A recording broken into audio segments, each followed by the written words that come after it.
The following program is for adult audiences only. Strap yourself in, because we're set up, switched on, and ready to go. Welcome. This is Meister Music. The Aaron loves the Meister.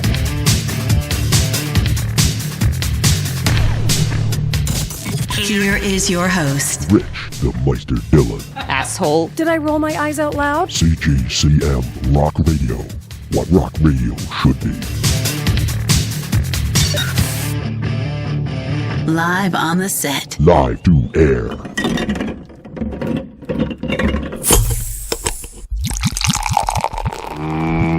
Beer. Here we go. Well, let's see. What's if you don't mind hanging out for a bit, then if you're Sure. good with that, we can chat a little bit amongst ourselves. Not a problem. Bob said 6:00 our time because he was finishing work, and then he said he had to go home and eat so that he wasn't hangry on the. What he doesn't know is that I've only slept a couple hours and I haven't eaten today. Well, to tell you the truth, I just got up a little while ago. I crashed out for a while. Yeah, but it's now you're 3 hours ahead behind me in time, right? Three Correct. or four. Yeah, I'm in 3 hours. I'm in Vegas. Yeah, so for you, it's what time is it? Like noon? 3:00? It's 2:40. 2:40. Yeah, Yeah. that's not too bad to No. take a nap in the afternoon. Oh, well, let me tell you something. The heat, if you don't, the heat will take it out of you. Oh yes. What's the temperature like there? Like how hot is it there? I'll tell you. Let me check my phone. It's like something stupid. Okay, 103. Yee. Tomorrow's 107. Sunday is 108. Last week it was like, in the teens, like 110. Yeah. But it's a dry heat. Yeah, that's the thing we have here in. Sorry, I was tinkering with something here in the background a little bit too at the same time. But that's what we have here in Canada because I'm in Toronto, Canada, and it's Right. more of a humid heat. So when it gets warm, it's sticky as well, and it's dry heat's easier.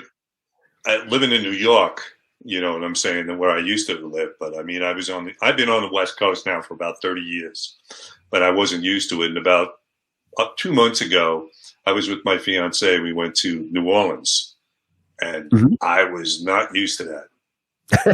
So, oh my goodness gracious, I was like, oh God, this is killing me, But the food made up for it, Yeah, actually, I really enjoyed when I went to New Orleans. It's probably about 3 or 4 years ago now. But yeah, I thought the food was excellent. I really enjoyed a lot of that Creole type dishes. Yeah. Oh God, it's so good. I must have had etouffee probably about 100 times. Oh, it was great. It was really, really good. So you're all based in Toronto, and Bob's up there too. Yeah, he's near Toronto. He's a little bit north. But we have here at CGCM Radio, our team, and a couple of them are listening to us as well. They've been trying to help me suss this out for the last couple of hours. We have folks in the UK, Sweden, USA, okay. Canada. So we've got quite an extensive team of folks all nice. All around. So now let me just try something here. Bear with me 1 second. Take your time. We may or may not see your picture in the top square now. I do see my picture in the square. Little fuzzy, but All the right. one on the bottom seems to be moving. The one on the right, up in the box, seems to glitch a little bit. Where the one on the bottom is fine. You're right, it is. I'll keep trying to tinker with that in the meantime, because my whole idea as well is to, I know we're just kind of stalling a little bit here at the moment, but my whole idea is to release this as video as well so that people can watch our chat later if they have Right. any interest to search out about you and your music. So that's why I'm trying to at least get the video portion Not a problem. Like you said, if it's something we need to reschedule, I'm totally fine. I'm not. Yeah. It's not a I problem. keep doing that, but it's just really not quite working out the way that I had hoped here. Yeah, no, But I understand. don't know if you can see. I put a comment up there on the screen. Tricks maniacal. Yes, one of our listeners. Tell her thank you very much. Thank you for the support. That's great. I love it. If all goes well, she has heard that. Let's see if she chimes back. Yeah, right. Let's see what happens. It's been a trial and error the whole time here, but yeah, I was really looking forward to playing some of your music as well, because we have played some songs. I played them here in my show, and I know Bob is playing them as well on his show and on CGCM Rock Radio in general. But I've got some. I went back in the catalog and found some other stuff that I was hoping we could showcase for the folks a little bit as well. But it seems I know. I saw your post about the Agents record that I did, a while back. I got to tell you, I'm really surprised with that record. I did it in 1987. It was a long time ago, and I still get messages all the time about that record and the CD, because I only recently did it in CD format. Right, in 2006, I think, right? Right, 2006. That's right. I did that. I re-released in 2006. I'm just looking for my notes here, because I actually have notes so that I can remember this stuff. Yeah. Agents. So originally 1987, it came out, the Stick to Your Guns album. Right. Yeah. And so that then, was that your first band, or? I had been in several bands before that. Actually, a really funny story is a couple of years, was it right around?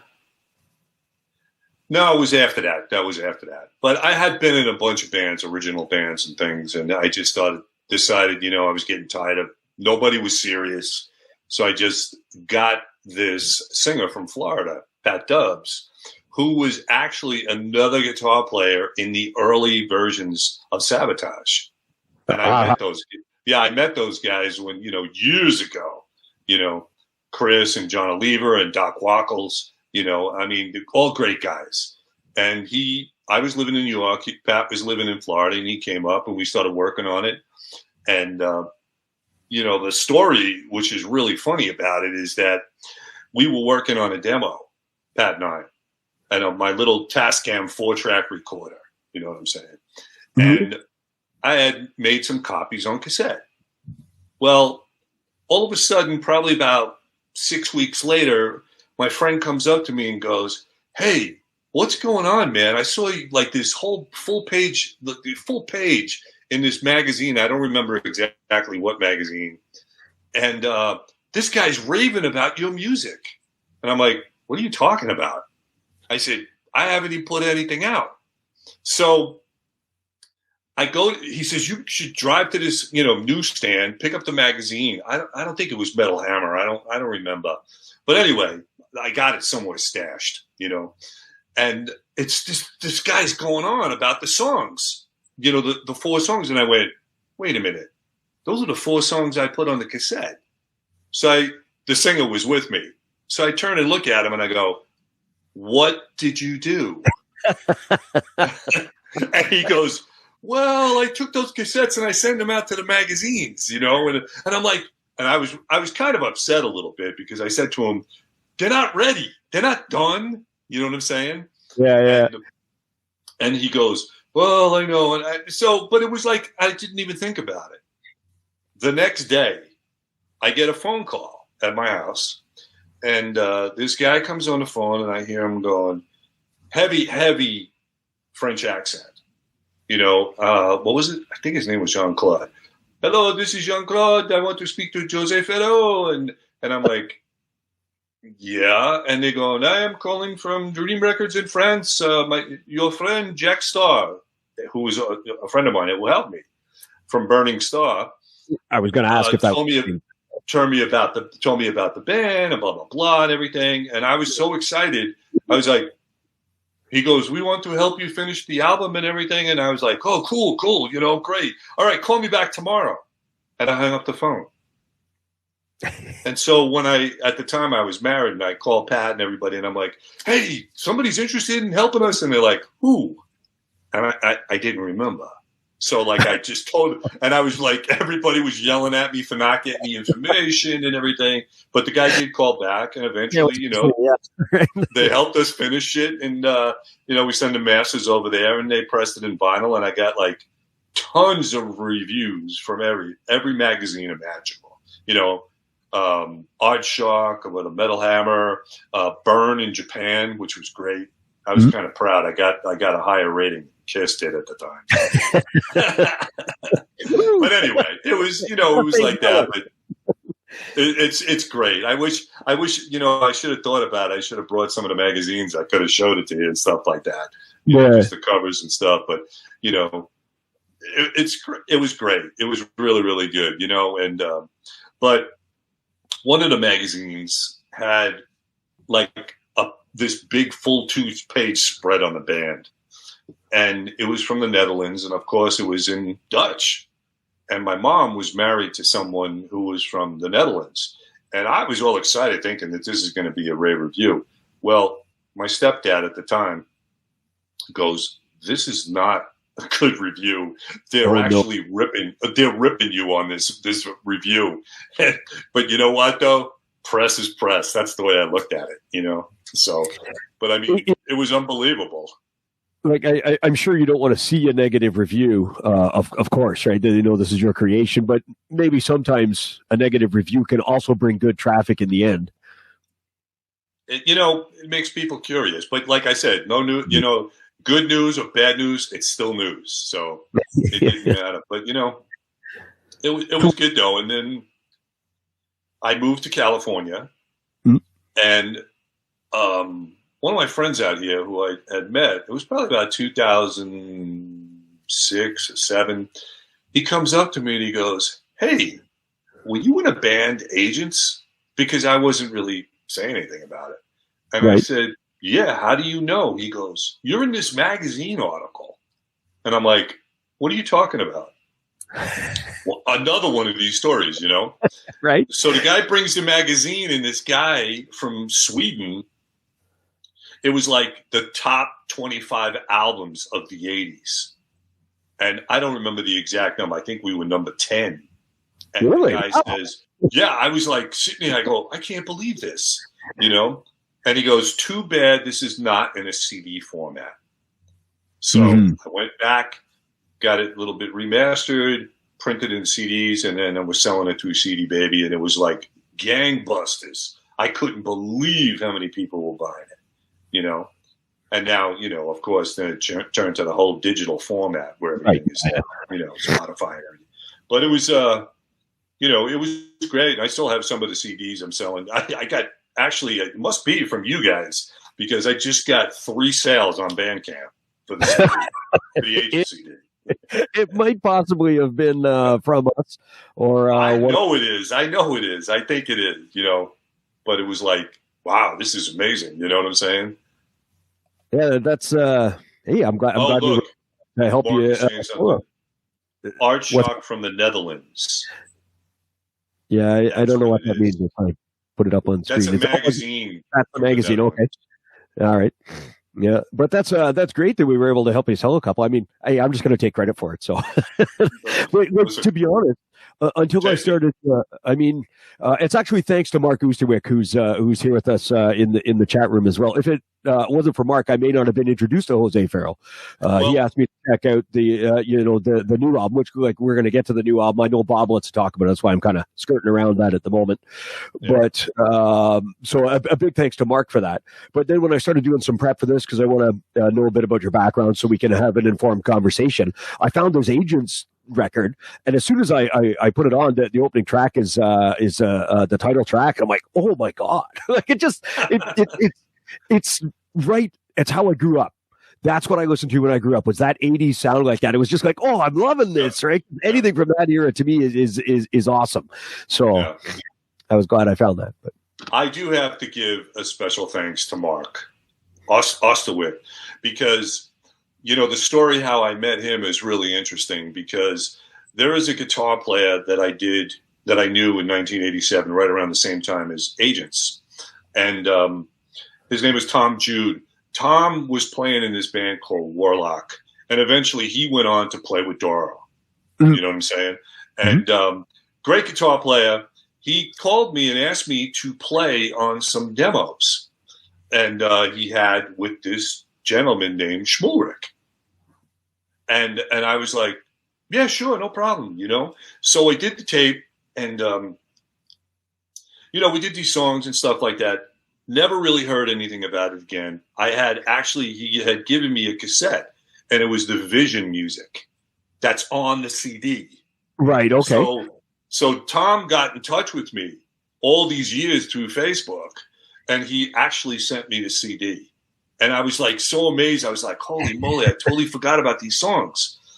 So Mark, who's friends with Tom, I guess connected with me on Facebook, and I basically, you know, he was a nice guy and he was really supportive of everything, you know, and always commenting about stuff that I post. And he was a really nice guy. So I said, listen, can you help me out with some, you know, people over in Europe again? Because it's been a while, you know? And he was like, absolutely, you know? And it was like, this guy is unbelievable. He never asked for anything. He's just so supportive, you know? And it's unbelievable. But all the Vision stuff is on that Moon Rock album that Mark turned you on to. Mm-hmm. Yes, yeah. And there's some bonus tracks on there. You know, and it sounds great. It's really, really good. But Mark, love him. You know, and Gwen, thank you so much for all your support. They're biggest supporters. And I love them to death. Oh, there we are. Yeah.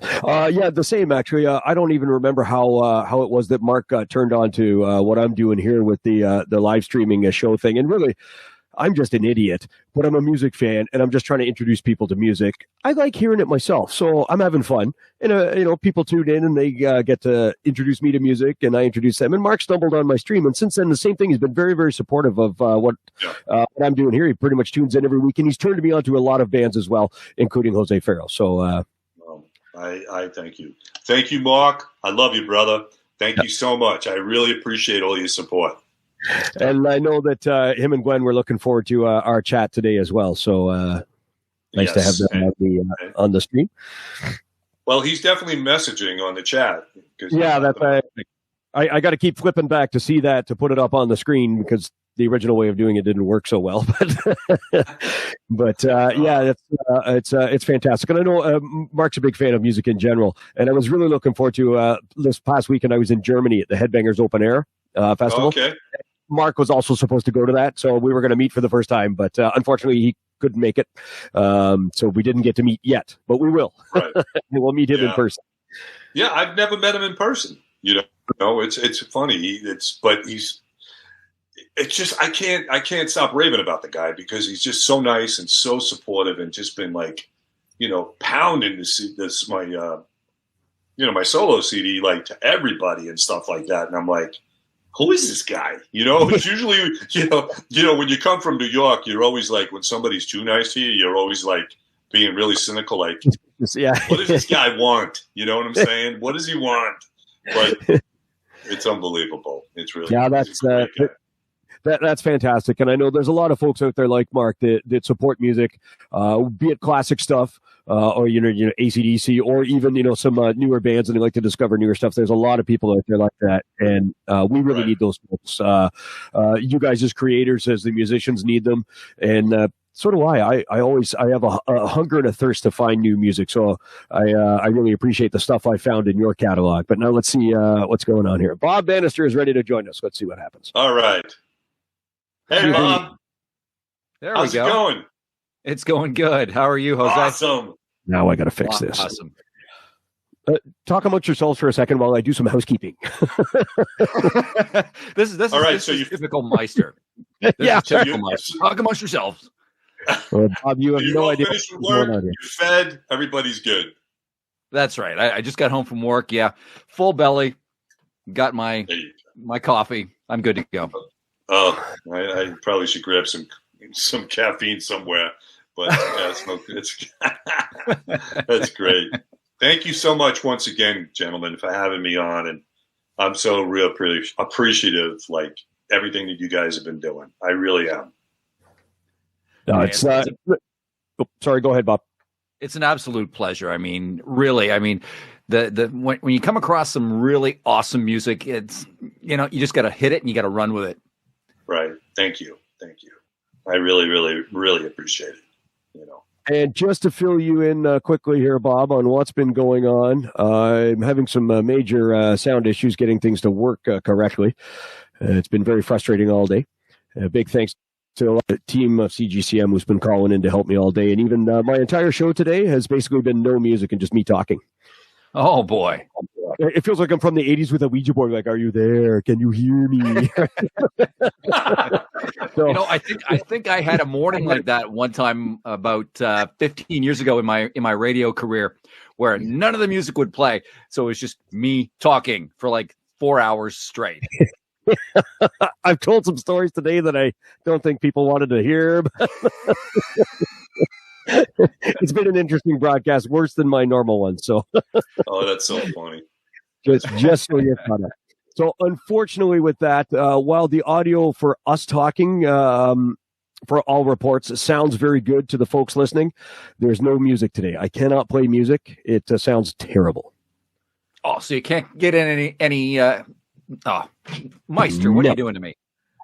I can play it, but it sounds awful out there. So I think it's probably better not to, rather than have something sound terrible. That sounds fair. I don't know. What do you guys think? It sounds fair. I'm game. Yeah. Whatever you want to do. I'm just trying to make Bob the same size as the rest of us here. His head was awful big. No, whatever. All right, there we are. Okay. Yeah. I don't know. It's up to you. Twilight Zone. I mean, I appreciate you guys working with me here. That the whole stream is not going as planned today, but I appreciate you guys coming on, and we can certainly have a good chat here about Jose and his career.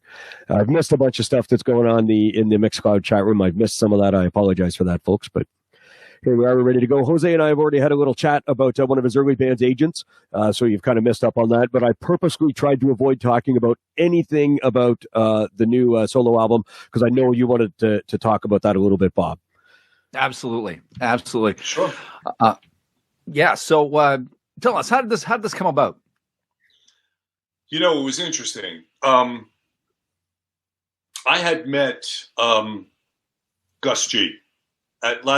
You probably didn't see too much about my background, Rich, is that I used to work for ESP Guitars. Oh, I actually have a note of works at ESP Guitars with a question mark. Yeah. I was the vice president of the company. I was there for like 17 years. And I got to meet Gus G in Japan. And he was playing at the show that ESP was putting on and everything. And I was just like blown away with this guy. I couldn't believe how good he was. And I met him. He was there with his father. He was really young at the time, and really humble. Really super nice guy. And we became friends. And he turned me on to Firewind. And when I heard the one Firewind album, oh God, please forgive me. It's the one with the song "Falling to Pieces," and I don't remember which album it is, but I was blown away with the music and the singer. I couldn't believe when I heard Apollo. I was like, who is this guy? And I wanted to do something to follow up because there was a time lapse between, the Agent's record and when I moved to California from New York, as far as doing music, because I was really busy doing a lot of stuff with ESP Guitars. But I was like, you know what? It's time. It's really time. I got to do something. So I contacted Gus and I said, Gus, listen, can you turn me on to this guy and blah, blah, blah, and maybe he'll be interested in maybe doing something, some music or whatever and stuff. And he put us together. So time lapsed. And then a couple of years, we started to put all the music. I put all the music together. I played everything on it, and I sent him the tracks. And he sent me back the stuff. And I was floored. I couldn't believe it, and it was something that, I said, it's got to go out. I was always hesitant about it because it wasn't professionally mastered and all of that stuff and everything. And you know how musicians get in their head. They're like, it's not perfect. It's not great. It's not great. And, you know, my fiance, who was also my manager, Stephanie Copeland, you know, she's my biggest supporter also in my life. And she was like, you got to put this out. Just do it, you know. And my other friend, Dustin Boyer, who is the guitar player on the Screaming Lords, he was like pushing me, both of them were pushing me to put it out. And so I did. And now the response has been more than I expected. You know what I'm saying? And it's been great. I've had all these people supporting me and everything. And, you know, with YouTube, I really appreciate it. And CGCM Music or Rock Radio. What else can I say? But that's how it started. It just started from just a meeting Gus. That's pretty interesting. And you know, it's my very first thought when I heard the album was, wow, this singer sounds very familiar. I can't put my finger on it. And I knew there was a similarity to Ronnie James Dio. That's what I drew the similarity to. And then I listened again and I'm like, wait a minute. I wonder if that's the guy from Firewind. Yep. And I went back. Yep. Sure enough. There it is. Yep. Apollo. Yep. Great singer. Great guy. Absolutely. Amazing stuff. So are you going to be doing any shows? Here's my plan. Okay. Currently what I'm doing is I'm actually working on a second Screaming Lords record. So we talked about it going back out with the Screaming Lords and getting it ready to go do something next year. I don't know if it's going to be something with doing it with Paulo to do this record. You know what I'm saying? Because he's busy with his new band. I can't even pronounce it. I keep thinking of Revolver. Revolver? Yeah. Revolver? But anyway, you know, I heard it and I was like, wow, this is a big step in a different direction for him. And it sounds great, you know. But I think what's going to happen is anything that musically playing out live will be probably Screaming Lords, you know, more from that genre and stuff. Where this was basically just a solo album for me, you know, to get back out there, to just get my music back out on the, you know, so to speak, on the market. So, but you never know. Never say never. I actually think it's actually done a fantastic job of, like you said, getting back out there and getting you back on the market, because it's certainly introduced us, Jose Ferro, and I'm sure a lot of other folks as well. Like, I want to ask you about the for Of Darkness and Desire. Why is it only 8 songs long? Like, I feel you could have a couple more. You know, it's funny because, you know, I don't want to say that I got shit for it when the Agents album was only 8 songs too, but I just, you know, it just, that's what it was. So I'll make sure that when I do the next Screaming Lords record, it's going to be at least 12. It's just, you know, I never really, I don't know. I just never thought about it, you know. 8's a lucky number. That's it. Yeah. I mean, I was curious. I come from from listening in my youth and stuff like that, where an album was between 8 to 10 songs long, and I think that was a pretty good length in general. And now sometimes you get albums and they're 16 songs long, and I just think it's too much. So I kind of appreciate it being a little bit shorter, but I feel you probably could have snuck another one or two in there. You know, kept the fire. I know. I thought about it, but I was like, you know what? I'm happy with this. You know, and everything like that. Wow, we're getting a lot of stuff here. A lot of people coming up. How did Robert McCauley end up on the Screaming Lords record? Met him through my son, who went to a School of Rock franchise school out here.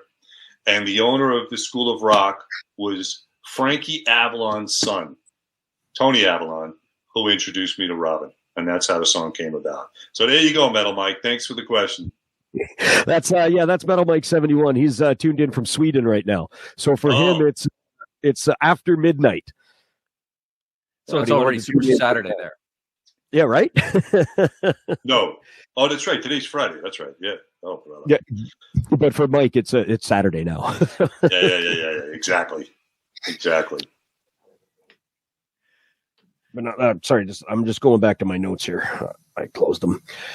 Yeah, okay. So, like you mentioned, the Screaming Lords there. Let's talk about the Screaming Lords for a minute. You did one album with them, right? Long Live Me. Right. In 2007. Correct. How did you come up with the title "Long Live Me"? It sounds like you're really championing. Long live me! Right? I just wonder how you came about.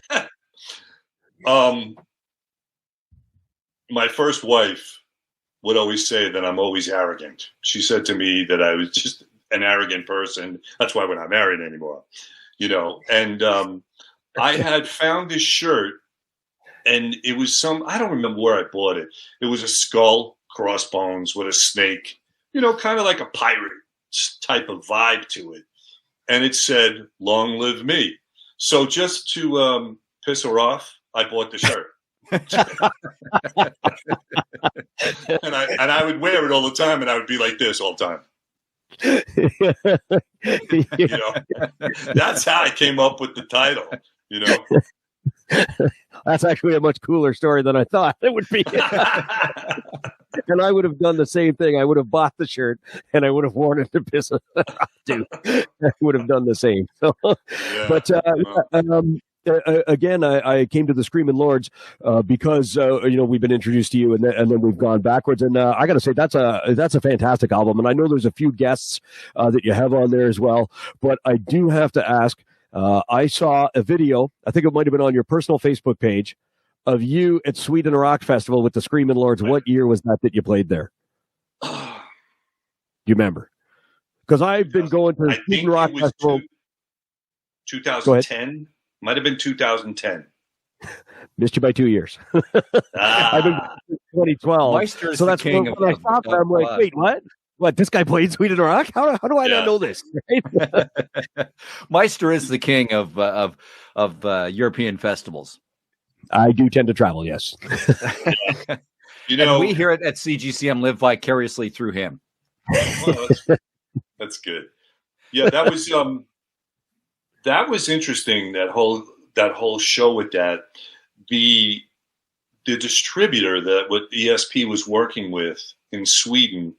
There was somebody there that I met that I became friends with. His name is Urban, and please forgive me if I pronounce his last name wrong. Napsol. And he's a drummer, and he, did a lot of promotions, and he was really super, super nice guy. And when I did the CD, I gave him one. We were at a NAMM show, and I gave it to him. And, he flew home a couple of days later, he emails me and goes, "This is amazing. This is great." You know what I'm saying? So I was like, "Yeah, that's great," and stuff. And he goes, "I know people, that do Sweden Rock." And I was like, "Wow, this is amazing." So I said, "Well, see what you can do. Maybe they'll be interested in whatever and stuff like that." And probably about a month or two went, not even a month, maybe 6 weeks. And he got back to me and he goes, "Yeah, they want to have you on the show, on the festival." And I thought he was joking. Are you serious? But it was one of these type of things that it was great. But I was concerned, because I had all these big people play on it, you know what I'm saying, and how I was going to pull it off. And Kelly Keeling, who sang on the record, was off doing other things, and he was with Trans-Siberian Orchestra, doing that and everything. And so Richard Frost, who is in the band Soldier, who I think you guys are also going to be doing some things with. Richard, I met through when he used to work with Black Star Amplification. And I met them through the distributor in Germany who introduced me to Black Star and everybody. And Richard and I became friends, and I heard his voice, and I was like, "Yo, this is great." So I asked him, I said, "Hey, would you be interested in, singing at Sweden Rock?" And he was like, "Really? You got to ask me." So it was great. It was really, really good. And he's actually the one who, him and I have been doing our own personal Chinese Democracy album, working on the new material for the Screaming Lords. We have probably about 12 songs. No. Hey! And, Chris, the drummer that was from the Screaming Lords, Chris Collier, who went on to become, he's a big time producer, great guy. He did did the stuff with Korn. He remastered the whole, the box set for Whitesnake and everything. He's really, really good. I don't know a lot of the other bands he's worked with, but he's talented musician, killer drummer, killer guitar player. And he's doing that, and he's helping me put the stuff together and playing drums on the material we're doing. I hate him because he's so busy, but the stuff that he's been doing with us is so amazing that I'm willing to wait for him to help us get it together and stuff. So right, because this Screaming Lords album now has been in the works since 2007. Yeah, there's only one Screaming Lords, right? Correct. But there was supposed to be a second one. I thought I read coming out the next year or something. It was supposed to be that, but at that time, that's when things started to get really hairy with my wife. Okay. And stuff. So I went through a really shitty divorce. It was bad, and it was just I wasn't just mentally prepared to do it. I was like, this is insanity.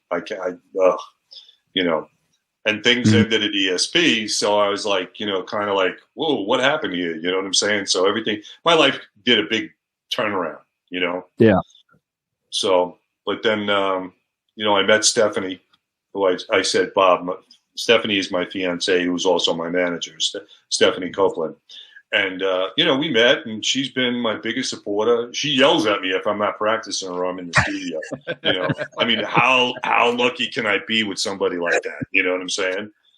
And, but it's time to get back out there to do this. You know what I'm saying? It's been too long.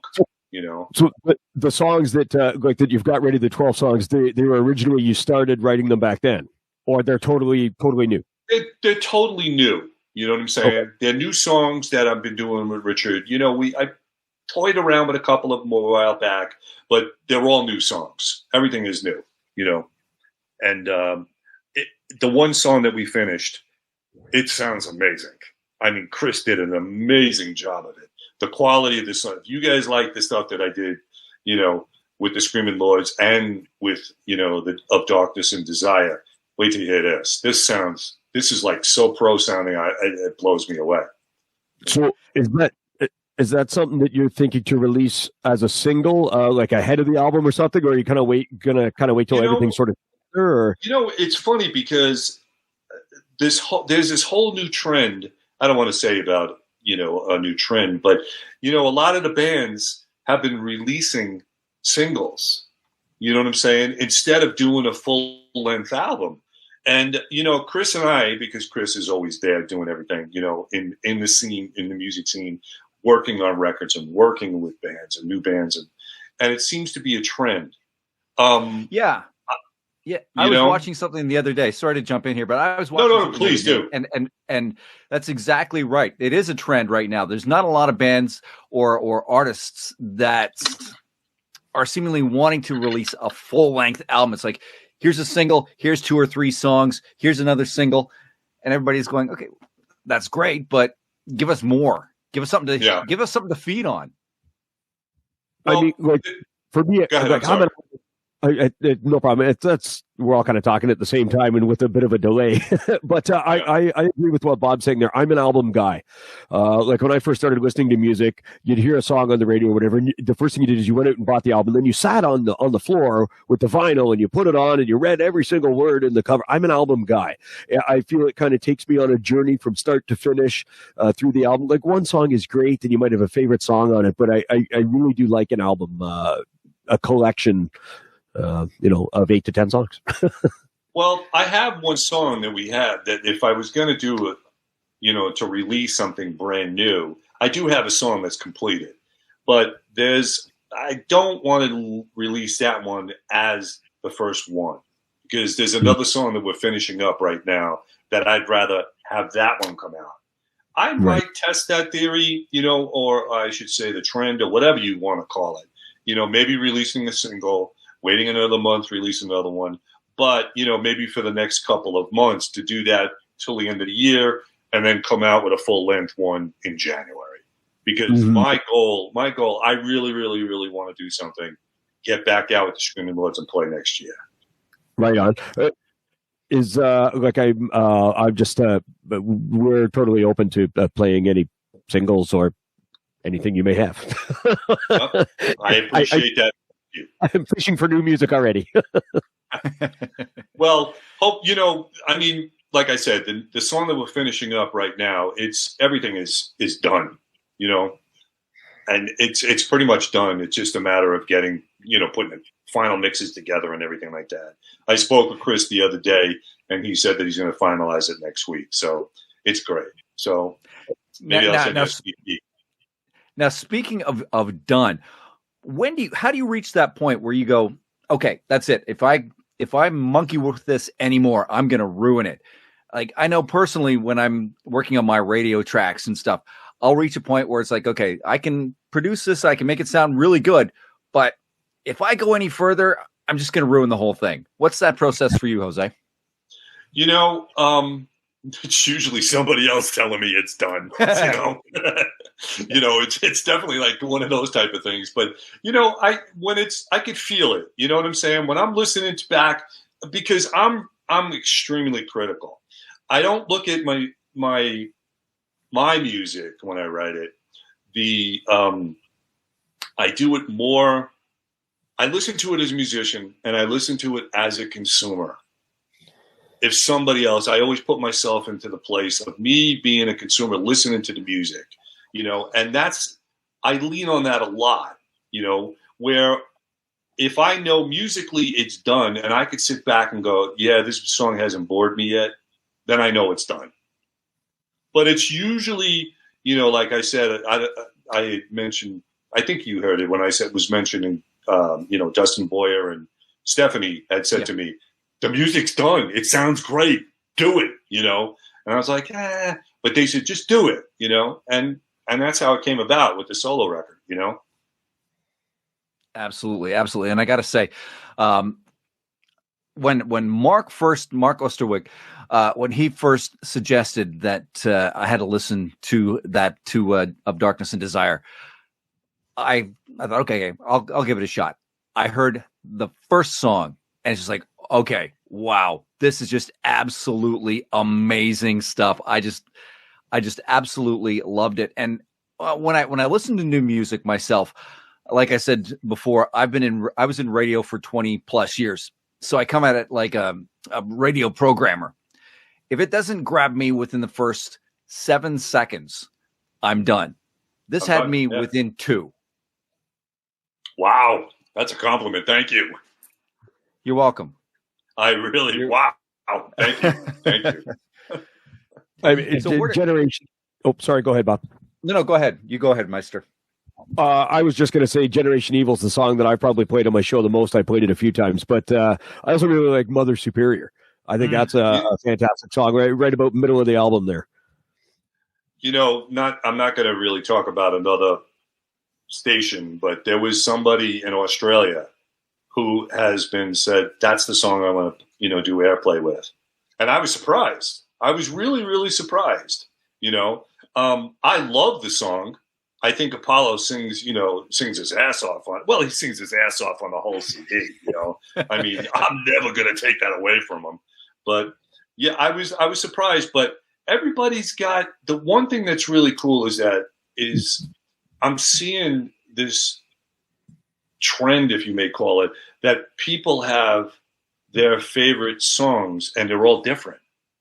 Like I've had a couple of people have contacted me and said, I love Innocent. I love that song.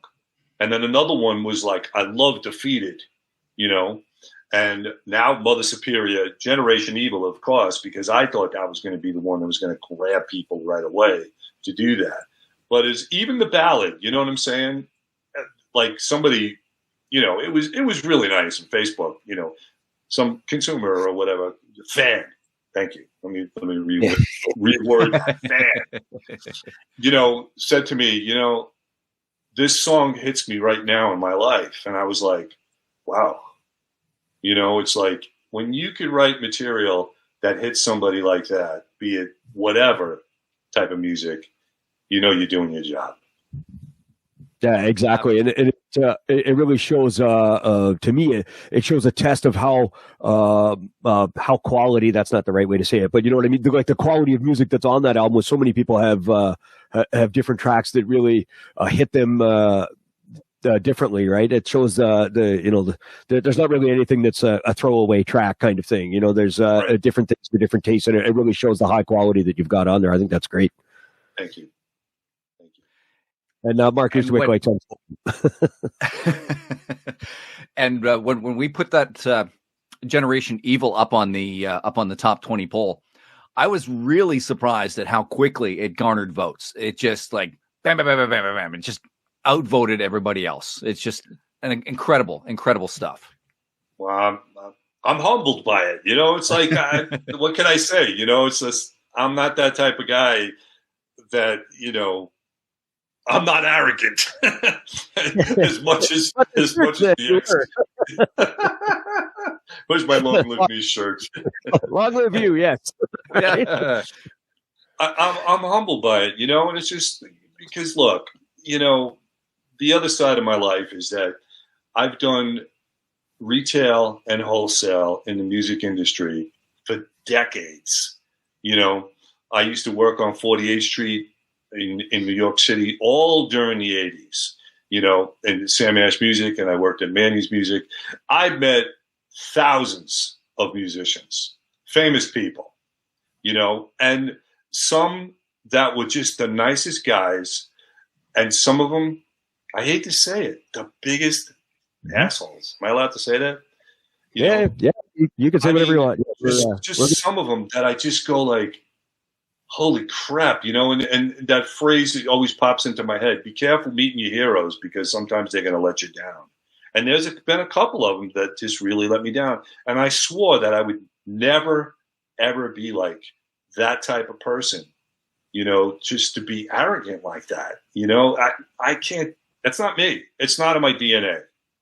Look, I think it's okay to have a bit of arrogance, because obviously you're proud of what you've created or whatever, but there's a difference for that to what you're talking about. And I know what you're talking about, the attitude that some of those folks have. It's like they don't really realize that they started from nowhere as well, right? They kind of forget that sort of thing, and they, you know, treating other people like crap. It's just, I've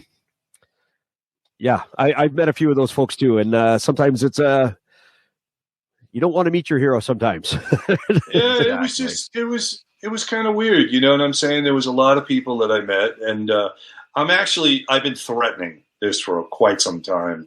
I'm getting all my stories together right now. I'm going to write a book about my whole thing about being on 48th Street. I'm calling it Death of a 48th Street Salesman.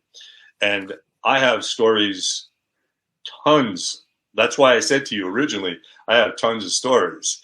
You know what I'm saying, about all of the bands that I've met and everything, and, you know, my personal life as trying to get agents to the next level and everything. And there's a lot of stories about it. But you know, the one thing is, like, I want to be careful because I want to tell the truth, because there's a lot of stories, and there's going to be a lot of people who are going to, some people are going to get pissed off, but it's the truth. You know, Yeah. That's what it is. I'm not going to. The truth hurts. And, you know, it's one of those type of deals that, you know, I mean, it's great, you know, from, you know, like a couple of the stories just really quickly, like, you know, White Lion, you know, Mike Tramp and Vito Bratti, who I knew, wanted me to join White Lion. They came to my house. They wanted me in the band and everything. And, you know, and at that time I was newly married. My daughter was a baby. You know, and I turned them down. And, you know, like 6 months, 9 months later, they were all over MTV. And I'm like, what the heck did I do? Did I just blow it? You know, but, you know, where are they now? You know what I'm saying? But, you know, like I said, them meeting them and Anthrax. And I got a list of all the people that I met. Tons and tons of people, you know. Word from Kiss, as asked by Metal Mike. I know Bruce Kulick real well, you know, and really good guy. I met, what the hell? You want to hear my Paul Stanley story? Well, we do. Do it. But we don't get you in trouble. You know what? But it's no trouble. I mean, you can't, it's nothing that I'm going to, it's the story. So it is what it is. I was working in Manny's Music, and the owner of the store, Henry, was a great guy, older guy. He was definitely pushy. I would say pushy. So Paul walks in the store, and Henry starts giving him guilt about saying you're a big rock star now and you don't come to my store, you don't buy anything, and blah, blah, blah. And he says, okay, Henry, I'll buy something. So he would always look at me and say, young man, go help Paul. So I went over and everything. And at that time, there was the Steinberger guitar when they first came out with the body shape, you know what I'm saying, with the graphite neck, where it was used to be just a stick. They made the guitar version. And Paul says, let's check this out. So I said, okay. So I take it off the shelf and I hand it to him. And he goes, no. You play. And I said, but you're going to be playing it, not me, Yeah. And I said, I play bass. And he goes, I said, I can play some guitar. And I do play, So I plugged it in and I'm playing, and I was showing him on the tremolo, just the features of the particular guitar. So we go up, and he says, all right, I'll take it. So we go up to the front, and I go, so do you want a set of 9s or 10s? Now, for the person who's not a musician, it means the gauge of the strings you're going to use. And he looked at me, he goes, what? And I said, do you want a 9s or 10s? And he goes, and he got annoyed with me. He was like, what are you talking about? And I'm like, Paul, do you want a .009 or a .10 gauge strings, the E string for your set? And he goes, I don't know anything about that. I pay people to do that. I know that. And I said, dude, you're wasting your money. Here's both. So that was it, I sort of knew where this was going when you started, when you stood about halfway through there. I didn't meet Gene, even though he came into the store. Listen, God bless them all. They do what they do. They're successful at what they do. I don't hold anything against anybody like that. They're great. They're great musicians, but that's one of my stories that I'll never forget about Paul. So, I mean, for me, I'm a big Kiss fan. Depending on what day you talk to me, I'm a little disillusioned with them in later years. Yeah, they were the first band that I really followed. I had to collect every album, and I thought every album art was cool because with the makeup and all that stuff, right? And so they were probably the first rock band that was my band that I really loved. And when we were talking earlier about not wanting to meet some of your heroes, those two guys are a couple of them that I don't want to meet because I already know what they're like. It's been well reported, and I'm like, it's just going to tarnish it more. But that's a great story. Yeah. You're welcome, Metal Mike. Way through. He just chimed in. Thanks, Metal Mike. You're welcome.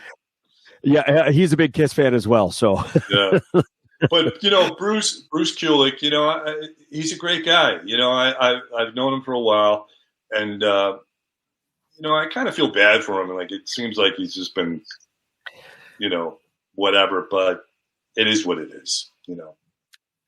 I mean, I don't know what happened in between, that whole situation there. I mean, I'm sure if I looked into it, I would figure it out. But I really enjoy this as well. So, and I think he's a fantastic guitar player.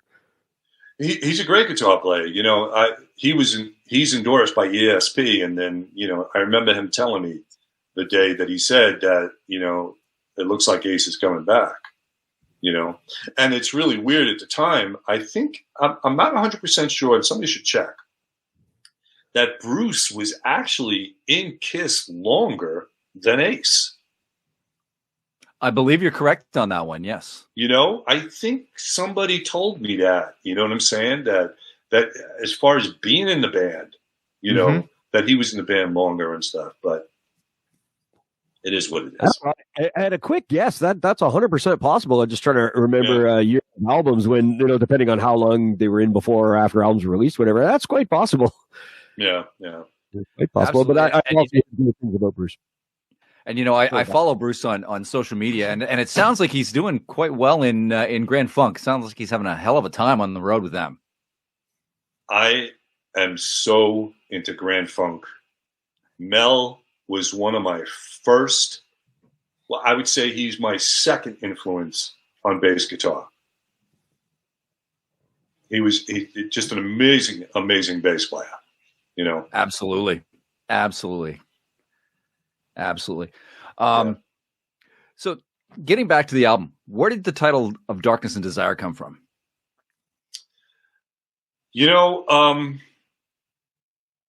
I was looking when I found that picture, and it was like some of the stuff on the material on the record was kind of dark, and it was kind of, I don't know. It's just something that hit me, and I saw it. I don't know where I saw it. I just saw the phrase of darkness and desire, and it just hit me. Like it just was something at the time that I was going through, with my own personal life, that it was a dark time and everything, and about the desire to really do something different, as hokey as that may seem. But it just hit me the way it was and how it translates with that cover, with the mask and with the pitchfork. It just came about. I just saw it somewhere and I said, that's it.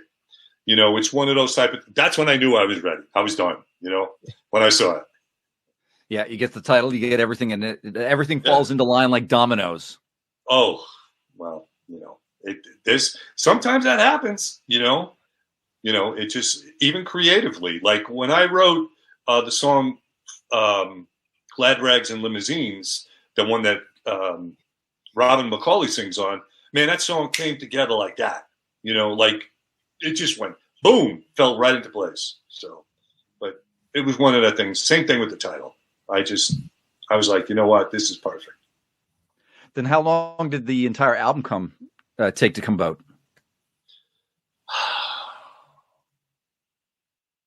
I would say I'd have to say 6 months, 9 months, about that long. Wow, that's pretty cool. And playing every instrument too. Yeah, I'd have, I don't know. It just came out. You know what I'm saying? It was one of those type of things that it was like, I'm doing this. I'm proud of it. I am proud of it. As you should be. It's a damn good album. Thank you. I do have a note on that. You played every instrument? Well, the drums. Here's the deal. Okay. I programmed them. Okay. But I played some of them, you know what I'm saying? And then put it into the file and then tweaked it and everything like that. But the basses and the guitars and the keyboards, I did all of that. Oh, cool. That's certainly multi-talented to be able to play that many instruments. Even, like you said, even a little bit of drums is more than I can do. Yeah. Well, I have an electronic kit that I use and stuff like that. So it helps. That's awesome. So, and of course, then you also produced the record, right? Yes. But that's not the first time you've produced the record. You produced the Agents album too, right? Correct. You also produced Screamin' Lords? Correct. So you basically produced all your music. Right. Even electric chairs? Whoa! He's pulling them out. Meister's the king of research. He has more time to spend he just sits in airports. So he has nothing better to do than scroll through his phone and research. I did have some time in the airport on my last trip, so right? Rich, that's so funny because Marsh Gooch, who's the main guy from the electric chairs, him and I just recently connected, I would say like in the last 3-4 weeks. I hadn't spoken to him in I don't know, since that CD came out. He worked also at ESP. But anyway, I called him, I emailed him because I didn't have that CD. So I said, hey, man, do you have any of those CDs left? It's been a long time, and he goes, I have one left. and he sent it to me. Nice. It was great. It was funny because when Gooch was working at ESP with us and stuff, he was really, and with all due respect to him, hell with it. He was whining all the time. Oh, I can't find any people to play with me, blah blah blah, and everything like that. And I said, do me a favor. If I play the bass on it, would you shut up? And he was like, oh yeah, man, I'll do it. So I convinced his drummer to play on it and stuff. And he had, I forgot the guy's name. I don't have a note on that. I don't either. When we went in, we did the CD and stuff like that. And it's, it was a stretch for me musically because it was more like kind of punk oriented. You know what I'm saying? And Lauren Molinar, who also played on the Screaming Lords record, he played on that too. You know what I'm saying? And he worked at ESP also. What's that? That's Little Caesar Tattoo, who Lauren plays in as well. Little Caesar is a great band. Yeah, I'm a big fan. So I did see his name in connection with the Screaming Lords as well, but I didn't realize he was also part of Electric Chairs or Electric Chairs.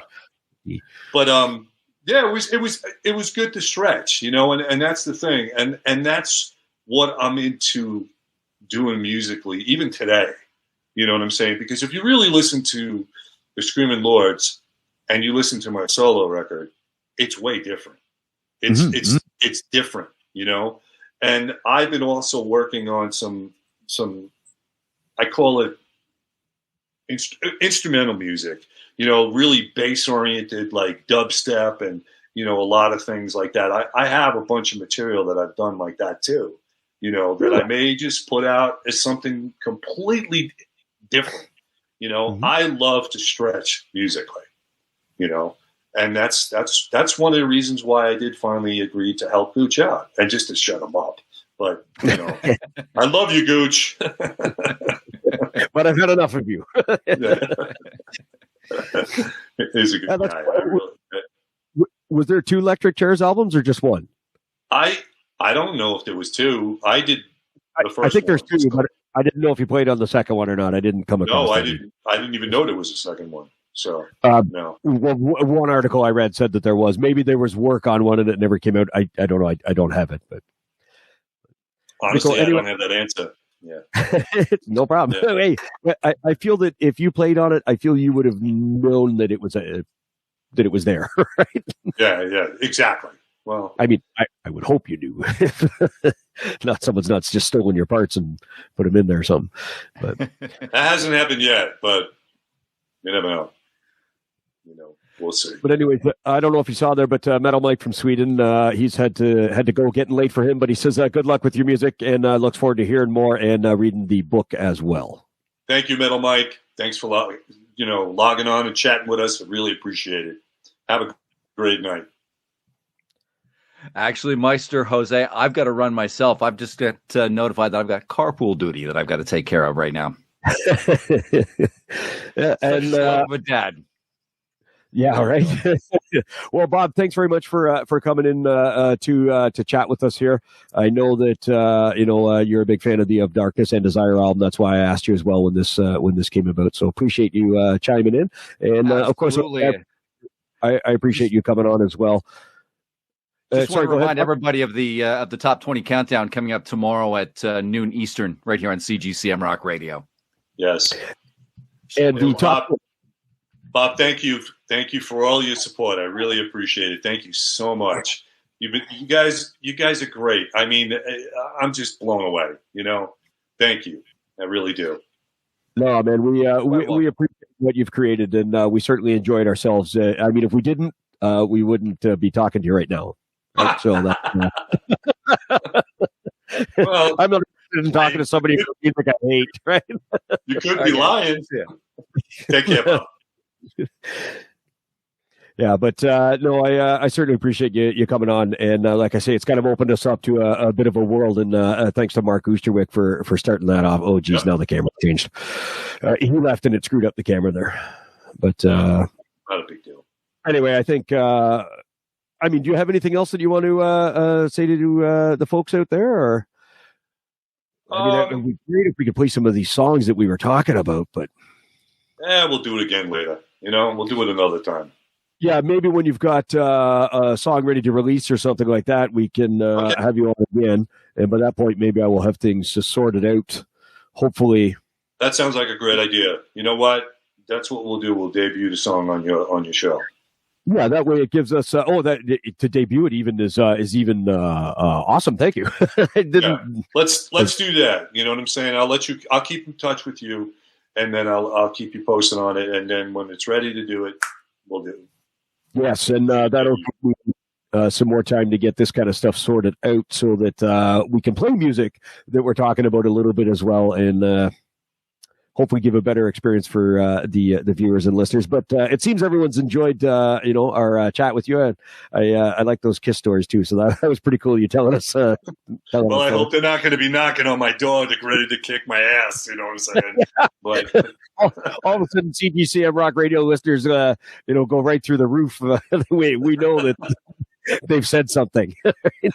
I guess we will. We'll find out soon enough.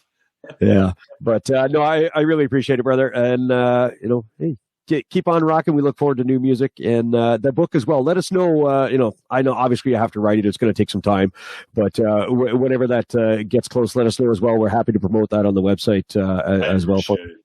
Create some interest in it, hopefully. But all right, my man. Thank you so much, Rich. Thank you for having me on the show. I really appreciate it. You take care.